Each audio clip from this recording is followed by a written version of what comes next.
मूर्ख बहू। एक था बनिया, एक बार वह व्यापार के लिए प्रदेश जाने लगा। जाते जाते अपनी बहू को बुलाकर उसने कहा, मैं प्रदेश जा रहा हूँ, तुम अच्छी तरह रहना, बच्चों को भी संभालना और अपनी सास को भी अपने बच्चों की तरह देखभाल करना। याद रखना, माँ से कोई काम मत करवाना। बहू ने बोला, ठीक है, मैं आपकी बात समझ गई, मैं वैसा ही करूँगी जैसा आपने बोला, आप आराम से जाइए। बहू ने बात ध्यान में रखी। बनिया तो चला गया। बहू ने दूसरे ही दिन माँ जी से कह दिया, माँ जी, आपके बेटे मुझसे कह गए हैं कि माँ को अपने बच्चों की तरह संभालना और उनको कोई काम मत करने देना। अब आप घर का कोई काम मत कीजिए, आप तो इन बच्चों के साथ खेलिए, खाइए और मौज करिए। माँ जी गहरे सोच में पड़ गई। फिर बोली, बहू ठीक है, अब मैं ऐसा ही करूँगी। कुछ दिनों के बाद बहू ने अपनी बेटी के कान छिदवाए। उस समय बहू को अपने पति की यह बात याद आई कि माँ को बच्चों की तरह ही संभालना है। इसीलिए बहू ने माँ जी के कान छिदवाने की बात सोची।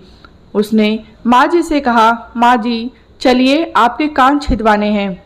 सुनकर माँ जी घबरा उठी। उन्होंने बहू से कहा, बहू मुझे अपने कान नहीं छिदवाने हैं, क्या अब अपने इस बुढ़ापे में मैं कान छिदवाऊं? बहू बोली, जी नहीं माँ जी, आपको तो यह करना ही होगा। मैं नहीं चाहती कि आपका बेटा मुझे कुछ कहे, इसीलिए आपको मैं अच्छे से देखभाल करूँगी। मेरी दोनों आंखें बराबर हैं, जैसी लड़की है वैसे ही आप भी हैं। माँ जी मन ही मन समझ गई और सुनार के पास बैठकर उन्होंने अपने कान छिदवा लिए। सुनार ने कान छेदे और कान में धागा भी डाला। बहू जिस तरह रोज रोज लड़की के कान में तेल लगाती थी, उसी तरह माँ जी के कान में भी लगाती रही। थोड़े दिनों बाद बहू ने अपने बेटी के लिए बाली बनवाई तो उसे अपने पति की बात याद आई। फिर उसने माँ जी के लिए भी बाली बनवाई और कहा, आइए आपको यह बाली पहना दूं। माँ जी ने कहा, बहू मुझको बाली क्यों पहनाती हो, मैं बूढ़ी हूँ, मुझे इसकी ज़रूरत नहीं है।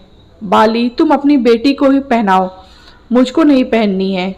लेकिन बहू नहीं मानी, जबरदस्ती करके माँ जी को बाली पहना ही दी।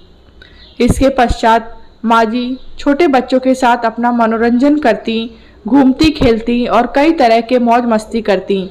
बहू ने एक बढ़िया दिन देखकर अपने बेटे को नाई से चोटी रखवा ली। फिर बहू को माँ जी की याद आई। माँ जी बच्चों के साथ खेल रही थी, उन्हें वहाँ से बुलवा लिया और कहा, माँ जी आइए, नाई के सामने बैठिए, अपने लड़के की तरह मुझे आपके सिर पर भी चोटी रखवानी है। जब गोविंद की चोटी रखवाई है तो आपके क्यों न रखवाऊँ, इसीलिए आप जल्दी आइए। माँ जी ने बहू को बहुत समझाया पर बहू टस से मस न हुई। आखिर माँ जी नाई के सामने बैठी और उन्होंने अपने सिर पर चोटी रखवाई। बहू ने गोविंद को और माँ जी को जो बोला वही किया उनके साथ। बाद में बहू रोज माँ जी को चोटी में तेल डालती, चोटी गुथती और सर पर ओढ़नी डालकर माँ जी को बच्चों के साथ खेलने के लिए भेजती। जब खाने का समय होता तो बहू उनको आवाज़ देकर बुलाती। ऐसे ही रोज का हाल था। जब बेटा घर वापस आया तो सबसे पहले उसने बहू से माँ के बारे में पूछा कि माँ कैसी है और कहा कि मुझे उनसे आशीर्वाद लेना है। बहू ने बताया, माँ जी तो बच्चों के साथ खेल रही हैं, यहीं कहीं होंगी, आ जाएंगी। बेटे ने पूछा, क्या कहती हो, माँ गली में खेलने गई है? गली में तो बच्चे खेलते हैं, क्या बुढ़ी माँ कहीं खेलने जाती है? बहू ने कहा, मैं तो माँ को खेलने भेजती हूँ, अपने कहाँ था ना कि माँ के बच्चों की तरह रखना। मैंने तो लड़की की तरह ही माँ के कान भिड़वाए और कानों में बालियाँ पहनाई। जब लड़के की चोटी रखवाई तो मैंने माँ की भी चोटी रखवा ली। जब मैं सबको खेलने भेजती तो माँ को भी क्यों न भेजूं? मुझको सबके साथ साथ एक सा व्यवहार करना चाहिए। पति समझ गया कि उसकी मूर्ख स्त्री की अकल का दिवाला निकल गया है। बाद में पति के कहने पर बहू ने माँ को पुकारा। माँ जी गली में ही खेलती खेलती आई और अपने बेटे को देखकर उनकी आंखों से आंसू छलक आया। माँ की हालत देख बेटा भी दुखी हो गया। बहू की मूर्खता के लिए बेटे ने माँ से माफ़ी मांगी और बहू को बड़ी उल्टी सीधी सुनाई। यह कहानी आपको कैसी लगी है कमेंट बॉक्स में बताएं, लाइक करें और शेयर करें।